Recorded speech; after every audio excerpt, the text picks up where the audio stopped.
Hello everyone, welcome to your own channel DK Gupta online videos for government exam. जैसा कि आप जानते हैं हम एनसीईआरटी क्लास 7th कर रहे थे और उसी क्लास 7th में हम आज आगे बढ़ रहे हैं जो कि है chapter number 10 respiration in organisms, जीवों में श्वसन की प्रक्रिया।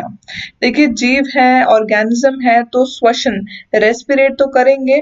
तो रेस्पिरेट करने की प्रक्रिया में क्या क्या शामिल है, कौन कौन एनिमल्स, कौन कौन ऑर्गेनिज्म, कौन कौन जीव कैसे कैसे श्वसन की प्रक्रिया करते हैं और हम इस प्रक्रिया में क्या क्या करते हैं, तो आज हम उस बारे में चर्चा करेंगे। तो चलिए स्टार्ट कर लेते हैं। हमेशा की तरह पहले हम बात करेंगे परिचय पर, चैप्टर के इंट्रोडक्शन पर। तो आइए, इस विशाल ब्रह्मांड के सभी जीव कोशिकाओं से बने छोटे छोटे संरचनात्मक एवं कार्यात्मक इकाइयों से बने होते हैं जो पोषण, परिवहन, उत्सर्जन और प्रजनन जैसे जीव को बनाए रखने के लिए आवश्यक कार्य करते हैं। देखिए आप जानते हैं हम ब्रह्मांड में रहते हैं, हम बहुत बड़े यूनिवर्स में रहते हैं, बहुत वास्ट है, बहुत विशाल है।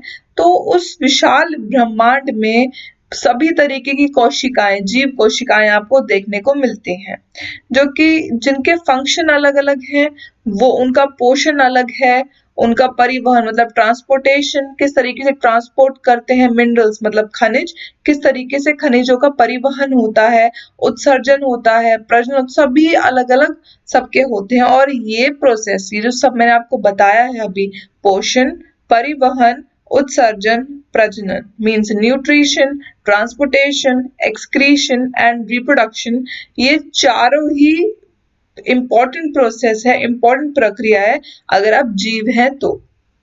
आइए सेकंड पॉइंट, लेकिन इनमें से किसी भी कार्य को करने के लिए सेल को ऊर्जा की आवश्यकता होती है। सेल मतलब कोशिका, कोशिका को ऊर्जा की आवश्यकता होती है, एनर्जी की आवश्यकता होती है। अब वो एनर्जी कहाँ से लेगी? तो यह ऊर्जा हमारे द्वारा ग्रहण किए गए भोजन के टूटने से कार्बोहाइड्रेट, पानी और ऊर्जा में मिलती है। इस प्रक्रिया को श्वसन के रूप में जाना जाता है और भोजन में ऊर्जा संग्रहित होती है और श्वसन के दौरान जारी की जाती है। देखिए आप कुछ भी खाते हैं, कुछ भी खाने के बाद उसकी एक प्रक्रिया है।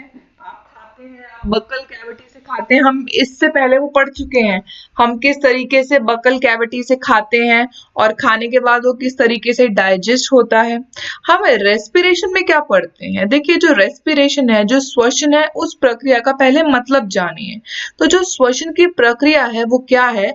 जब भी आप कोई चीज खाते हैं उसके दौरान आप सांस भी लेते हैं, तो ब्रीथिंग इन्वॉल्व है इसमें, मतलब सांस लेना इन्वॉल्व है इसमें। प्लस इसमें क्या है, जो फूड पार्टिकल से, जो खाने के टूटने से आपको एनर्जी मिलती है, ऊर्जा मिलती है, पानी मिलता है, CO2 आप उनको देते हैं, वो सब सारी चीजें इसमें इंक्लूड है।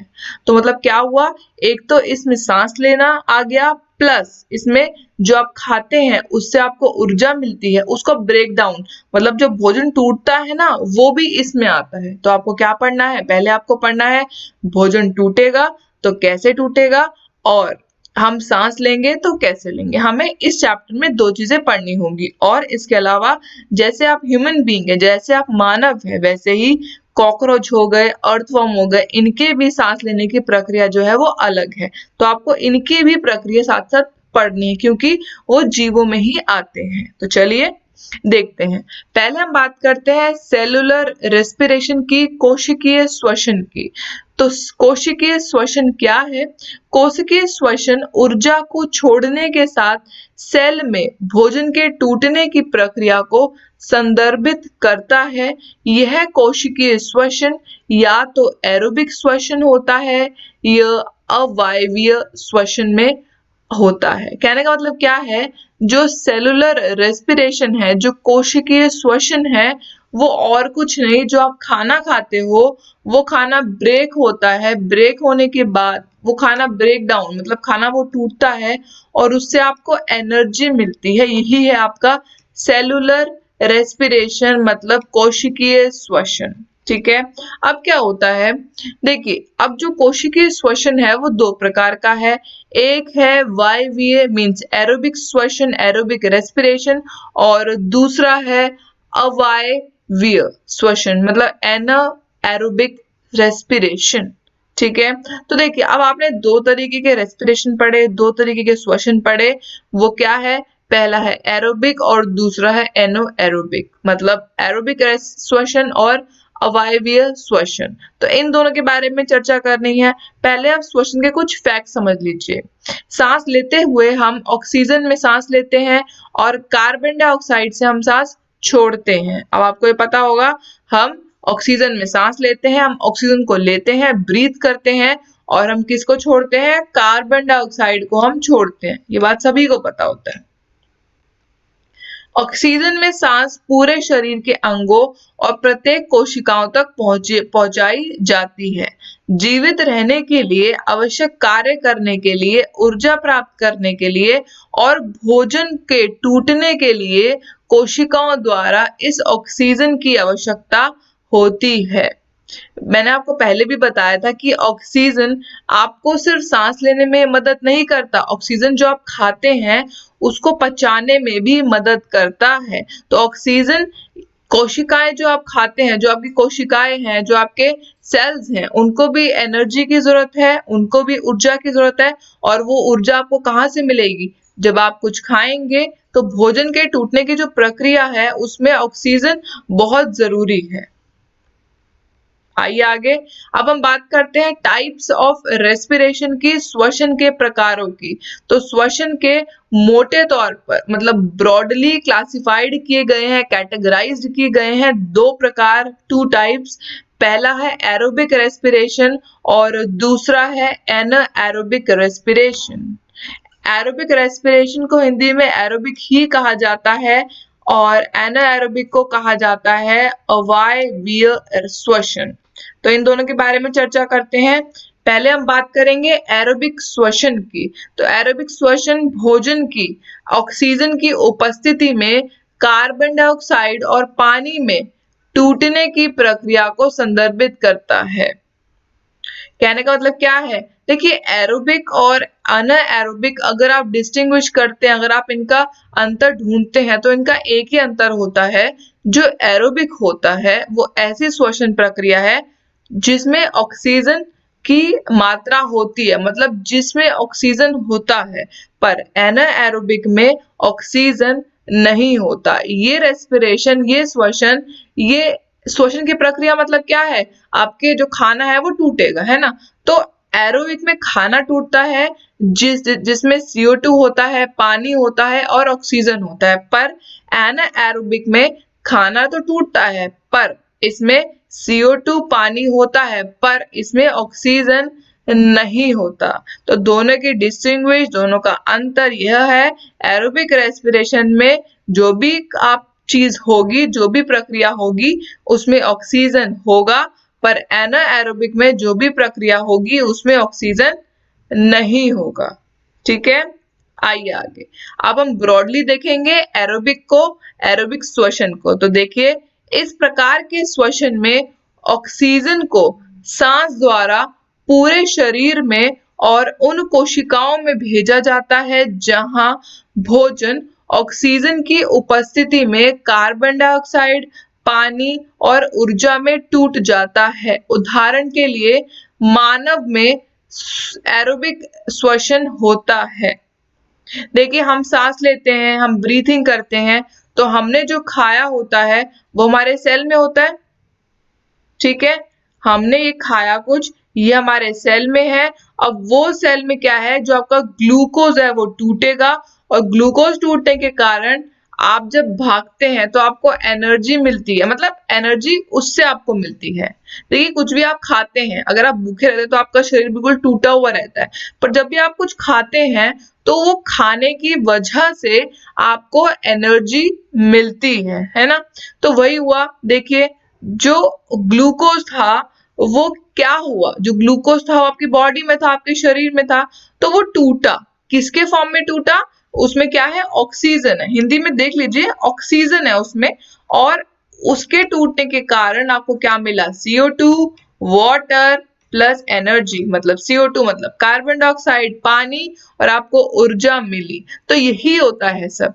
एरोबिक रेस्पिरेशन ऐसा प्रोसेस है जिसमें ऑक्सीजन की मात्रा होती है, जिसमें ऑक्सीजन की उपस्थिति होती है, और ऑक्सीजन की उपस्थिति में जो आपका खाना है वो कार्बन डाइऑक्साइड, पानी और ऊर्जा में टूट जाता है, जिसके कारण आपको क्या मिलती है, ऊर्जा मिलती है, एनर्जी मिलती है, ATP मिलती है।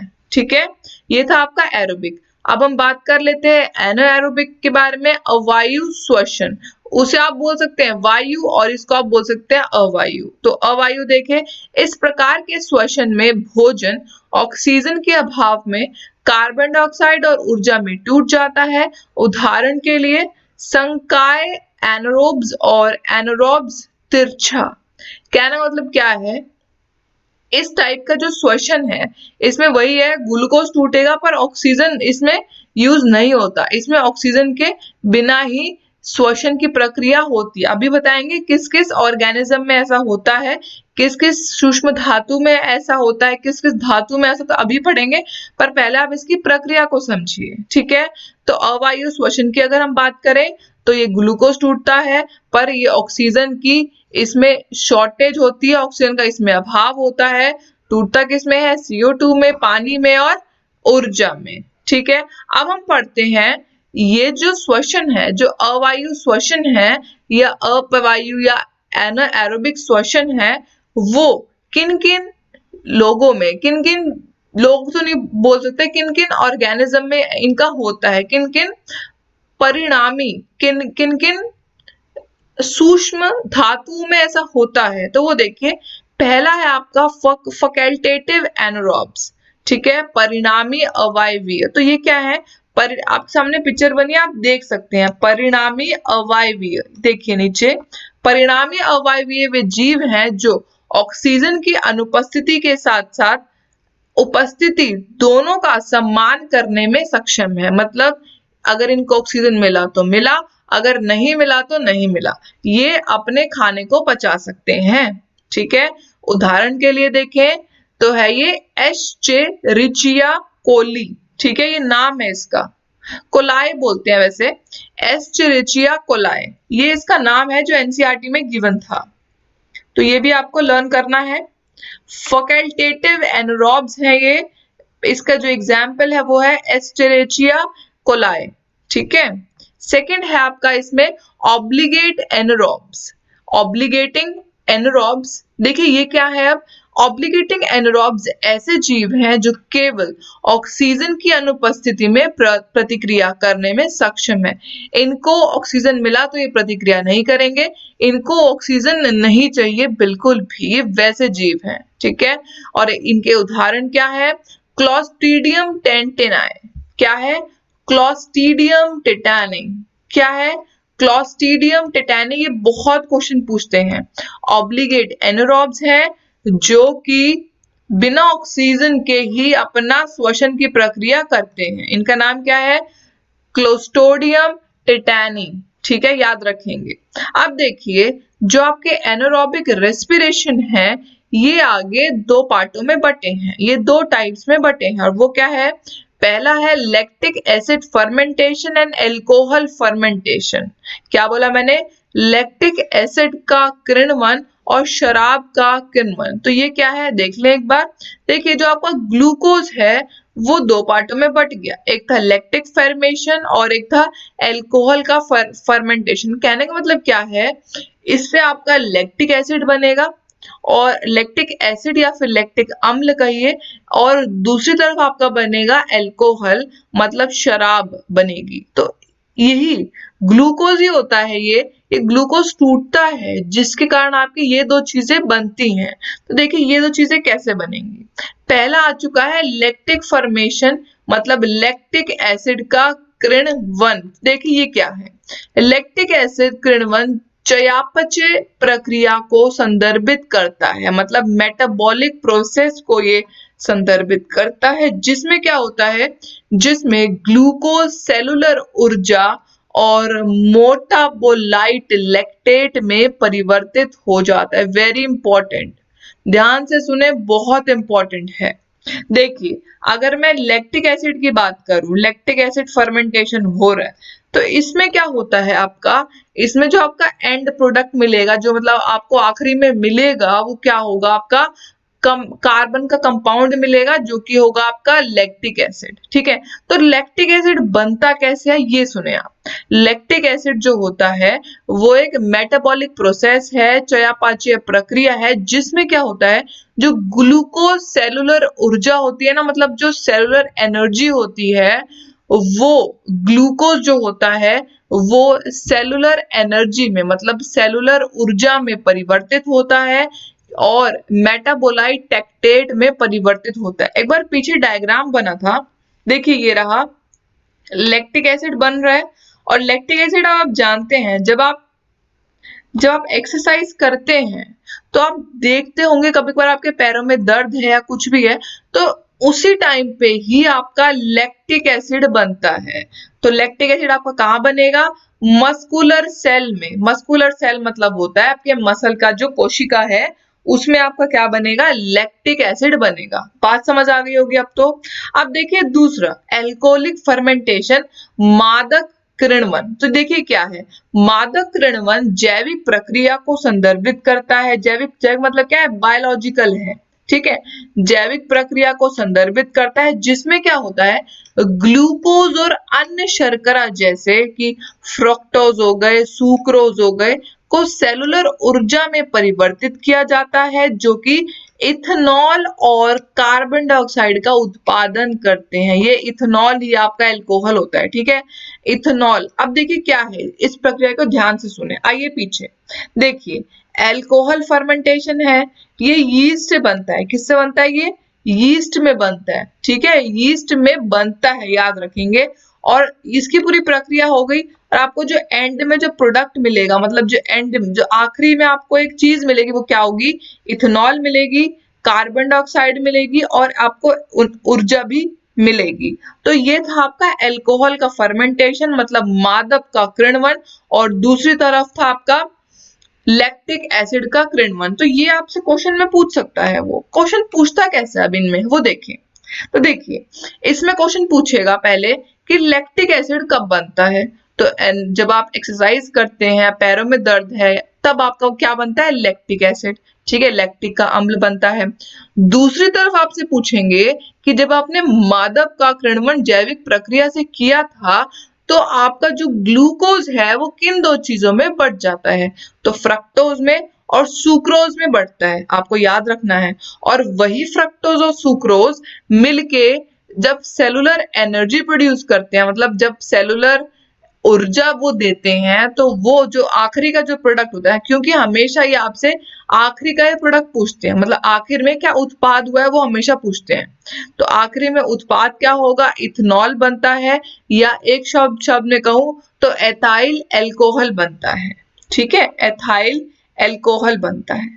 यही आपसे पूछते हैं हमेशा, एंड प्रोडक्ट मतलब आखिरी का उत्पाद पूछ लेंगे, या फिर किस तरीके से बनाए ये पूछ लेते हैं। तो इम्पोर्टेंट है, ध्यान से समझ लीजिएगा। आइए आगे चलते हैं। अब हम बात करेंगे खमीर में श्वसन, मतलब रेस्पिरेशन इन यीस्ट। तो यीस्ट आप जानते हैं माइक्रो ऑर्गेनिज्म है, सूक्ष्म जीव है। तो ये कवक का राज्य से संबंधित है, जो कवक मतलब फंगस के राज्य से ये संबंधित है।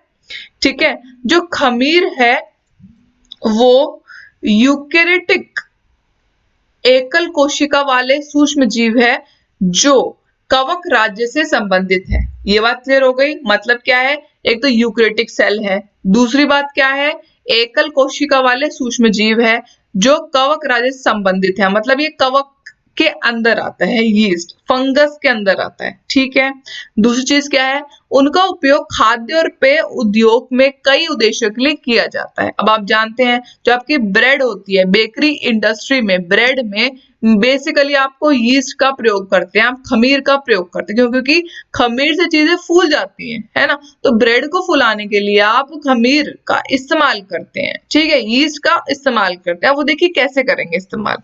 इनका उपयोग बेकरी उद्योग में किया जाता है। ब्रूअर के खमीर का उपयोग बियर किण्वन और वाइन किण्वन में किया जाता है। ठीक है, ये आप क्वेश्चन पूछ सकते हैं, क्योंकि एनसीईआरटी में है।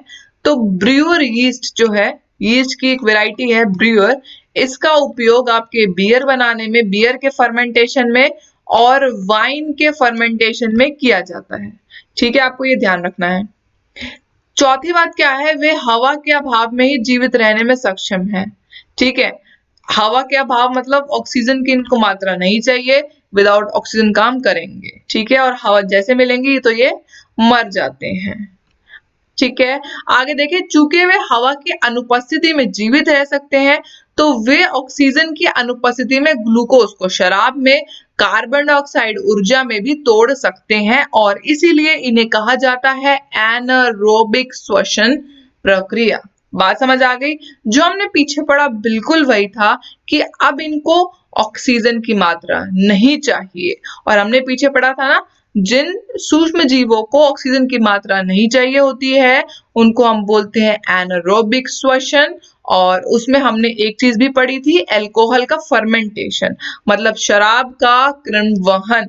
तो उसी चीज को हम यहाँ भी देखेंगे। देखिए, ग्लूकोज है, ग्लूकोज टूटा, बटा के इसमें CO2 में, अल्कोहल मतलब शराब में, इथाइल जिसे कहते हैं, इथेनॉल जिसे कहते हैं, और एनर्जी में। ठीक है, तो ये आपको याद रखना है, ये चीजें आपको सारी याद रखनी है। ठीक है, उम्मीद करती हूँ समझ आ रहा होगा। थोड़ा अलग से टॉपिक है बट इजी है, ध्यान से सुनेंगे तो समझ सब आएगा। ठीक है, देखिए नीचे फिगर बनाई थी मैंने आपके लिए। ये बच्चा बोल रहा है यम स्पॉन्जी ब्रेड, तो स्पॉन्जी ब्रेड किसके कारण हुई है? यीस्ट के कारण। बात समझ आ गई होगी।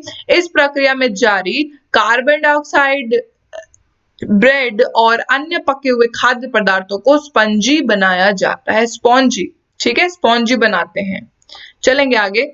अब हम बात करते हैं आपके रेस्पिरेशन, जो आपकी कोशिकाओं में होती है। तो मांसपेशियों की कोशिकाओं में श्वसन, तो खमीर की तरह मांसपेशियों की कोशिकाओं हवा की अनुपस्थिति में भी जीवित रहने में सक्षम होती है, और इसीलिए इनको भी एनाबॉलिक रूप से श्वसन कर सकती हैं। जो आपकी मसल होती हैं वो भी एयर की एब्सेंस में भी आपको सरवाइव करवा सकती हैं, खमीर की तरह, यीस्ट की तरह। ठीक है, वो कैसे? देखिए, उदाहरण के लिए भारी व्यायाम जैसे कि साइकिल चलाना, आप चलना, दौड़ना, भारी वजन उठाना, तेज गति से चलना, और बहुत अधिक ऑक्सीजन की भारी आपूर्ति की आवश्यकता होती है। ठीक है, लेकिन ऊर्जा उत्पादन के लिए ऑक्सीजन की आपूर्ति सीमित है। कहने का मतलब क्या है? जब आप एक्सरसाइजेस करते हैं, लाइक साइकिलिंग कर लिया, वॉकिंग कर लिया, या बहुत हैवी वेट उठा लिया, तो आपको इस टाइम पे सबसे ज्यादा ऑक्सीजन की जरूरत होती है। ठीक है, अस्थायी ऑक्सीजन की कमी के इस समय में मांसपेशियों की कोशिकाएं एनारोबिक रूप से ऊर्जा की मांग को पूरा करती हैं। जो आपकी मांसपेशियां होती हैं, जो आपको ऑक्सीजन नहीं मिलता होता, तो आपकी मांसपेशियां ही इनको पूरा करती हैं। तो अगर मांसपेशियों की बात करें तो वो एनारोबिक प्रक्रिया को अपनाती हैं। ठीक है, बात समझ आ गई होगी। और ये जो नीचे लिखा है ये मैं आपको पहले ही बता चुकी हूँ कि जो ग्लूकोज है आपके मसल में, वो जब टूटता है ऑक्सीजन की प्रेजेंस में, ठीक है, ऑक्सीजन की एब्सेंस में, सॉरी, ऑक्सीजन की एब्सेंस में जब टूटेगा तो क्या बनेगा? लैक्टिक एसिड, एनर्जी, और वो CO2 तो बाहर निकालता है ना? वही बताया था ना। देखिए आगे, उत्पादित यह लैक्टिक एसिड प्रोटीन वाहक द्वारा शरीर की कोशिकाओं तक ले जाया जाता है, और इसे मांसपेशियों की कोशिकाओं में ऊर्जा के कपड़े द्वारा ईंधन के रूप में उपयोग किया जाता है। देखिए, अब क्या था? अब आपने जब ज्यादा एक्सरसाइज की तो आपकी ऑक्सीजन जो आपके आसपास है वो आपकी पूरी भरपाई नहीं कर पाता। तो एक्सरसाइज करने के टाइम पे जो आपकी मसल्स हैं वो लैक्टिक अम्ल प्रोड्यूस करती है, मतलब वो लैक्टिक एसिड आपका निकालती है, और उसके कारण आपको ऊर्जा मिलती है। ठीक है, और मैंने बताया था लैक्टिक एसिड आवासीय श्वसन है, मतलब एनारोबिक रेस्पिरेशन है। ठीक है, याद रखेंगे। यह मांसपेशियों की कोशिकाओं में ग्लाइकोजन के रूप में संग्रहित होता है। ठीक है, ग्लाइकोजन के रूप में मसल में, मांसपेशियों में संग्रहित होता है, मतलब वहां रहता है। क्लियर हो गया होगा। अब देखिए, वही आ गया नीचे, जो ग्लूकोज था वो टूटा, तो टूटा किस में? लैक्टिक एसिड में। लैक्टिक एसिड मतलब लैक्टिक के अम्ल में क्रियावरण हुआ उसका, ऑक्सीजन अंदर तक नहीं मिल रहा था क्योंकि आप हैवी एक्सरसाइज कर रहे थे, और आपकी फिर मसल्स को क्या मिल गया, लैक्टिक एसिड बना और एनर्जी बनी, मतलब लैक्टिक का अम्ल बना और ऊर्जा बनी। और उसने देखिए क्या कहा, I got energy by breathing faster, जब मैं तेज तेज सांस लेता हूं तो मुझे एनर्जी मिलती, क्योंकि उस टाइम पे क्या बनता है आपका, लैक्टिक एसिड बनता है, याद रखेंगे, ठीक है। चलिए अब हम बात करते हैं ब्रीथिंग की प्राणत्व की। तो ब्रीथिंग क्या है, हमने अभी तक पढ़ा था रेस्पिरेशन, अब हम बात कर रहे हैं ब्रीथिंग की। तो ब्रीथिंग मैंने आपको बताया था रेस्पिरेशन का ही, श्वसन का ही एक भाग है। तो देखिए श्वसन की प्रक्रिया को भोजन को तोड़ने के लिए ऑक्सीजन की आवश्यकता होती है, और इसे कार्बन डाइऑक्साइड गैस की रिहाई के साथ ऊर्जा में परिवर्तित किया जाता है। इस उद्देश्य के लिए हमें ऑक्सीजन लेने और कार्बन डाइऑक्साइड को बाहर निकालने का एक माध्यम की आवश्यकता है। इसी उद्देश्य को सांस लेने की प्रक्रिया द्वारा हल किया जाता है। जैसे कि हमने श्वसन में देखा था कि हमें फूड पार्टिकल जो है, जो हमारा खाना है, उसको तोड़ने के लिए ऑक्सीजन की मात्रा की जरूरत है, ठीक है। तो अब हमें जब खाना तोड़ना है और तोड़ने के साथ साथ हमें ऑक्सीजन भी चाहिए, क्योंकि ऑक्सीजन जो है वो खाने को फुलाता है और वो टूटता है, तो इस पूरी प्रक्रिया को जिसने सुलझाया वो था आपका प्राणत्व, ब्रीथिंग मतलब सांस लेना। देखिए अब ब्रीथिंग है क्या, श्वसन के अंग के माध्यम से ऑक्सीजन युक्त हवा में सांस लेने की प्रक्रिया को सांस लेना या फिर प्राणत्व मतलब इनहेलेशन कहा जाता है।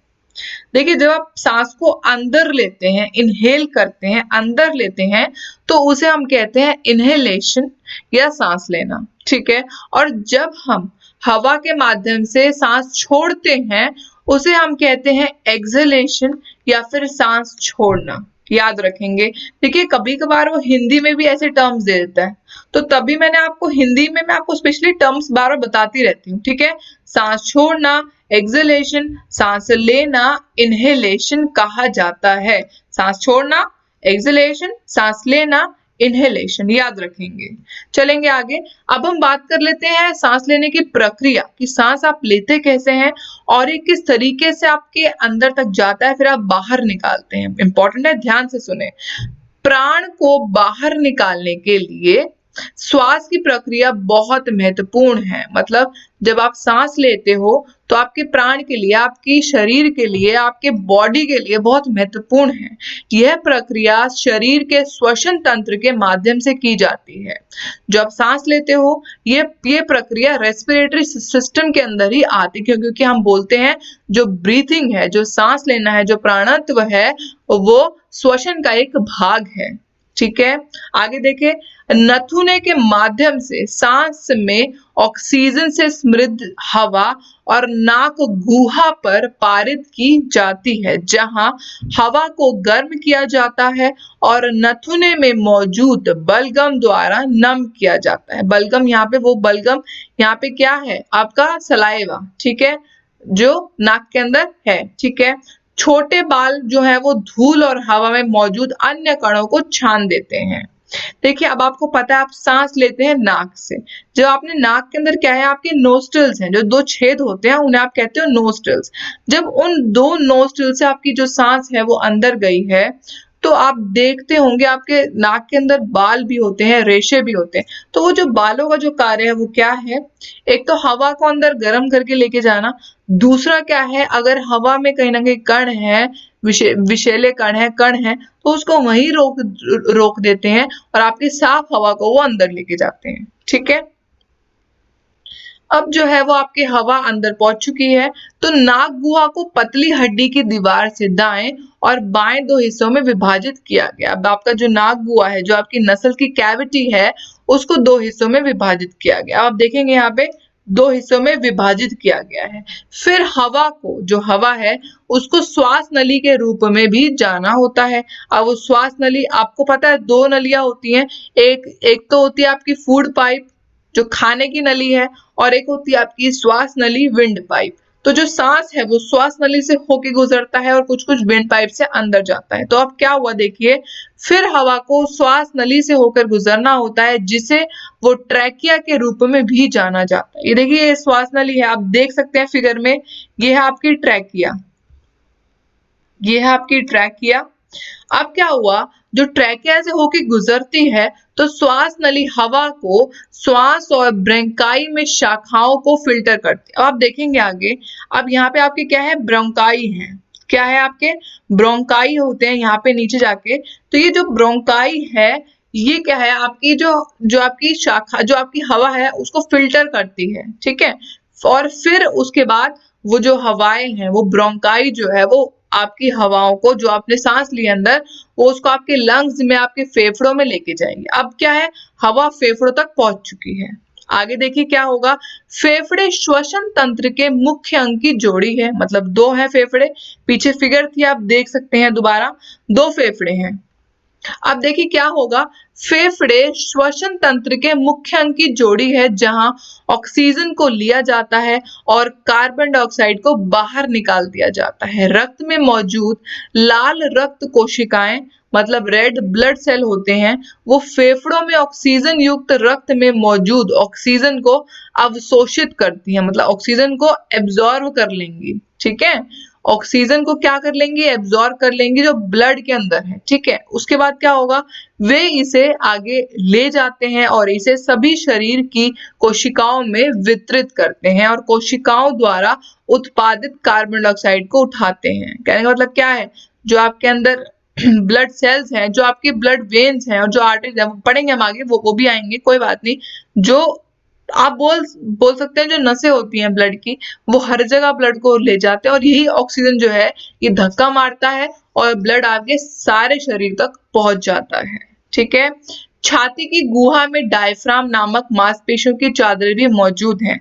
आप देख सकते हैं, ये चादरें हैं लंग्स में आपके, तो ये चादरें भी मौजूद होती हैं, ठीक है। श्वास की प्रक्रिया डायफ्राम और रिब पिंजरे के आंदोलन के साथ होती है, ठीक है।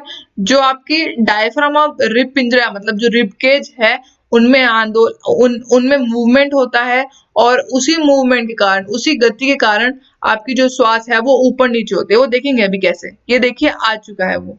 अब देखिए क्या होगा, ऑक्सीजन से भरपूर हवा में सांस लेने के दौरान पसली का पिंजरा ऊपर नीचे बाहर की ओर दौड़ता है, जबकि डायफ्राम नीचे चला जाता है। अब देखिए क्या है, यहाँ पे क्या है, आप जो डायफ्राम है वो नीचे चला गया, मतलब अभी आप सांस ले रहे हैं, ठीक है।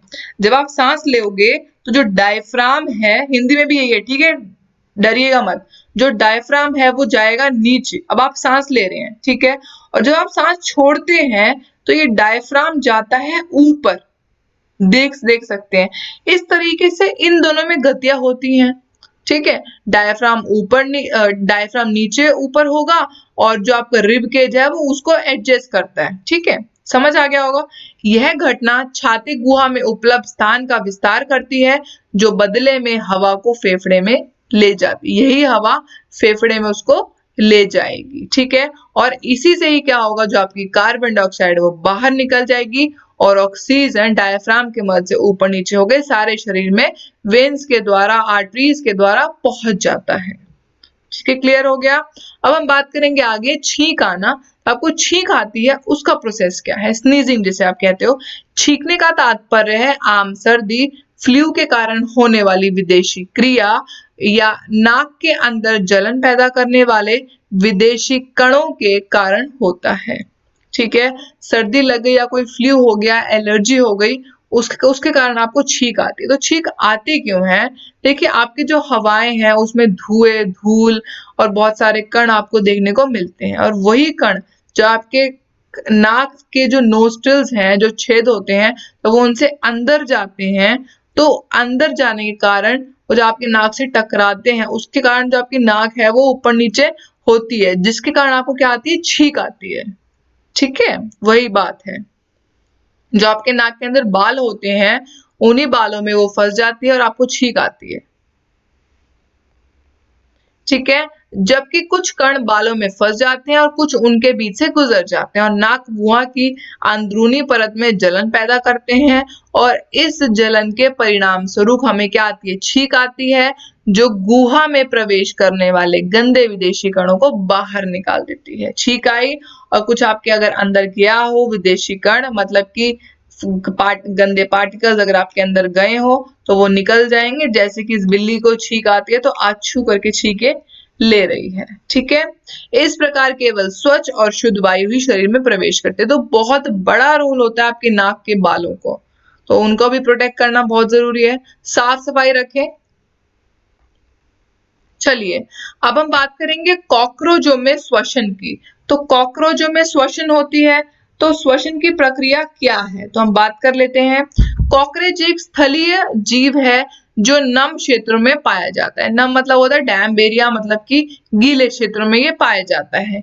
यह अनाज और अन्य जानवरों पर फीड करने वाला एक सर्वाहारी कीट है। वे किसी भी कार्बनिक पदार्थ का उपयोग कर सकते, मतलब ये ओमनीवोरस है। ओमनीवोरस होते कौन से थे बताइए, आपको बताया था मैंने वीडियो में। ओमनीवोरस वो जानवर हैं, वो ऑर्गेनिक जीव हैं जो हरी पत्ती भी खाएंगे और साथ साथ जानवरों को भी खाएंगे, मतलब कीटों को भी खाते हैं, है ना। तो वो होते हैं आपके ओमनीवोर्स। तो कॉकरोच जो है वो क्या है, आपका ओमनीवोर्स है, ठीक है। कॉकरोच की श्वसन प्रणाली की अगर मैं बात करूं तो कॉकरोच की श्वसन प्रणाली श्वास नली का एक नेटवर्क है जिसे ट्रैंकियल सिस्टम के रूप में जाना जाता है। तो जो कॉकरोच होता है वो कैसे सांस लेता है और वो सांस की पूरी प्रक्रिया को आप कहते हो ट्रैंकियल सिस्टम। क्या कहते हो, ट्रैंकियल की प्रक्रिया। अब ये ट्रैंकियल की प्रक्रिया है क्या, तो ध्यान से देखें। वे स्पाइडर्स नामक छोटे से उद्घाटन के माध्यम से श्वसन करते हैं। Very important.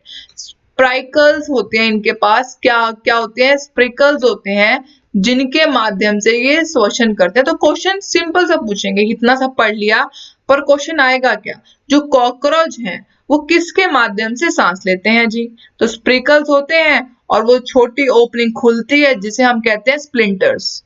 तो स्प्लिंटर्स आए या स्फेरिकल्स आए, दोनों ही कॉकरोच की बात करेंगे, ठीक है। चले आगे। अब हम बात करते हैं अर्थफॉर्म की, केचुए की।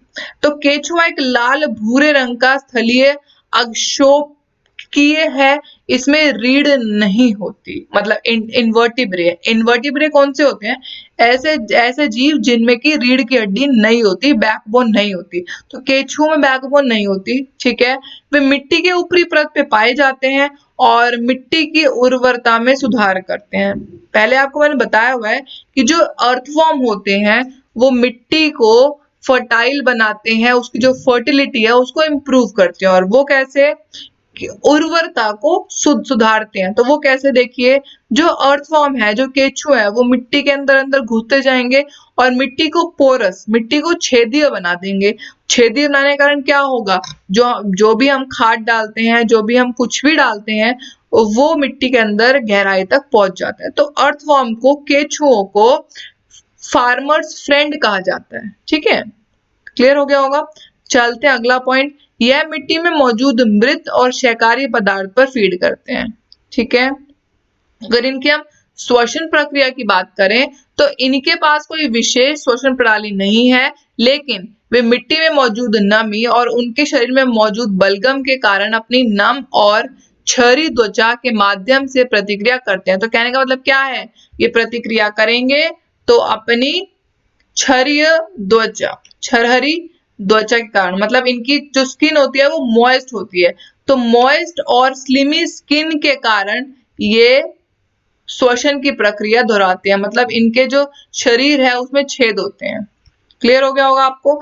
ये केचुओं के रक्त में मौजूद हीमोग्लोबिन का उपयोग करके मिट्टी में मौजूद पानी में ऑक्सीजन उठाता है।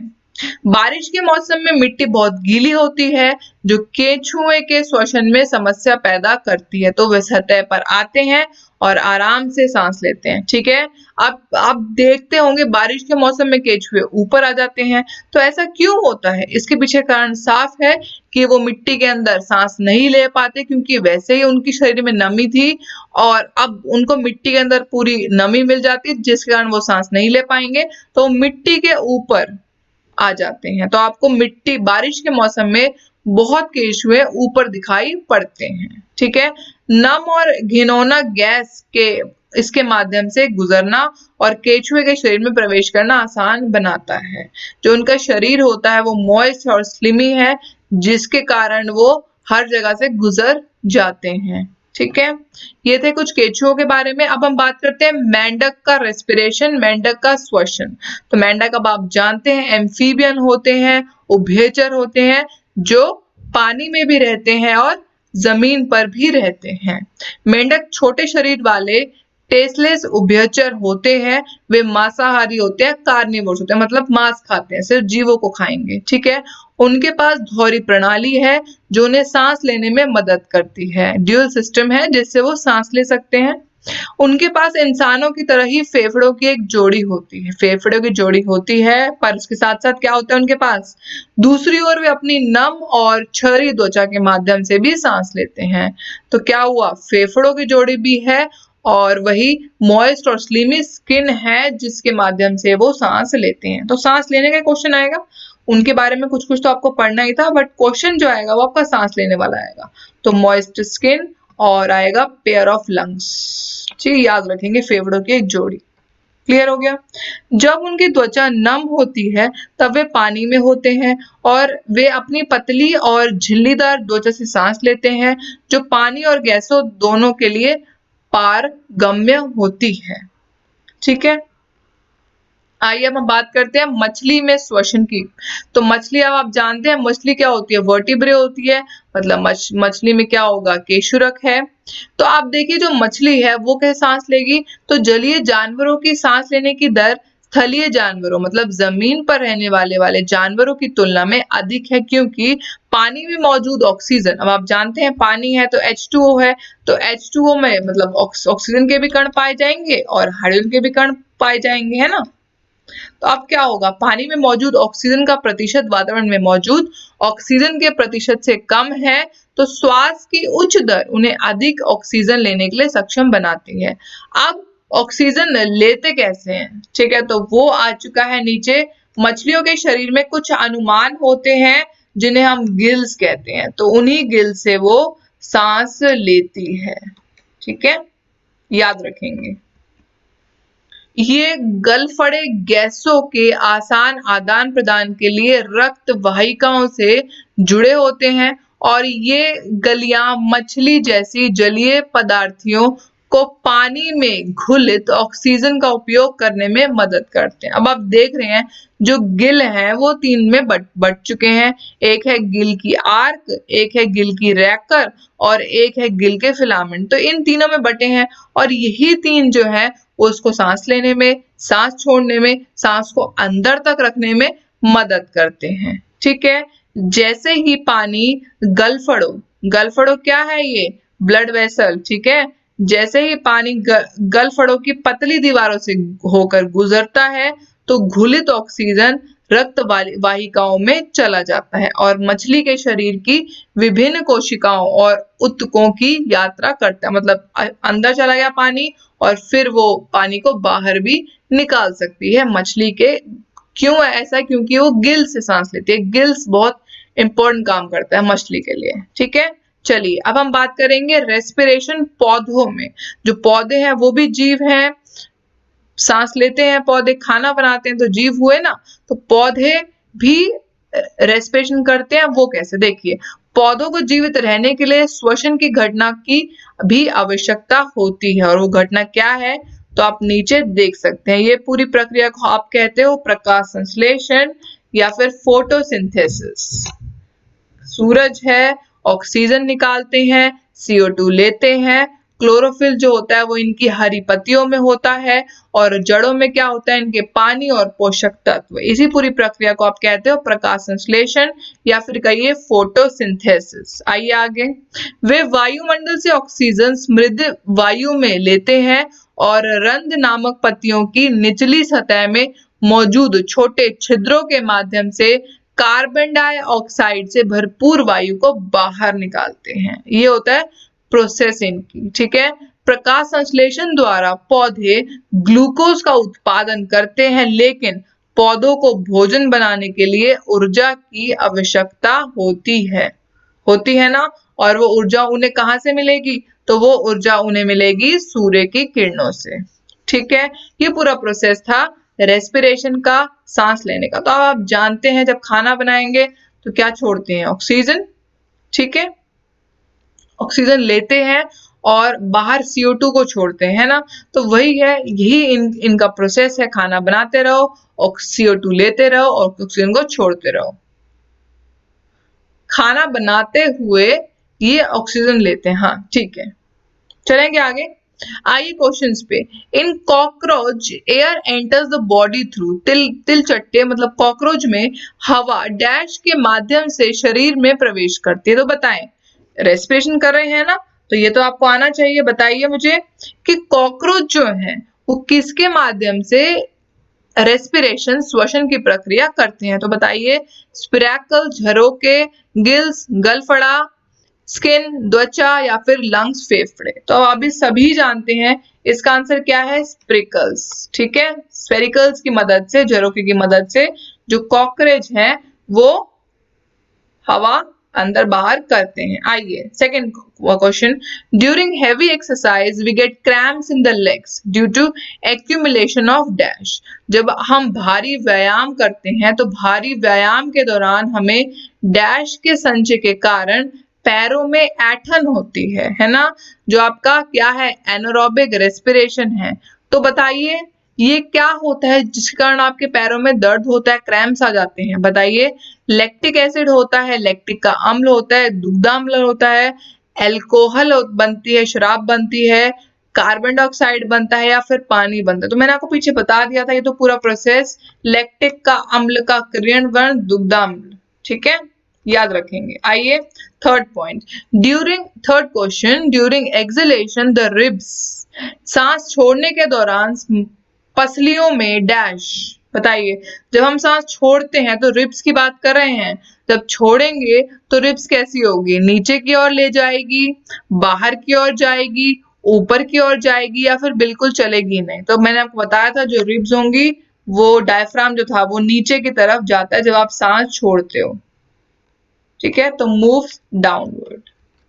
चलिए आज के लिए इतना ही। उम्मीद करती हूँ कराया हुआ सब समझ आ रहा होगा। कहीं भी डाउट आए कमेंट्स करें, कोई टेंशन नहीं है, कमेंट्स करेंगे तो कमेंट्स का आंसर आपको जरूर मिलेगा। चलिए फिर मिलते हैं नेक्स्ट वीडियो के साथ, नेक्स्ट चैप्टर में। तब तक खुश रहिए, घर रहिए, सेफ रहिए। Thank you so much for watching.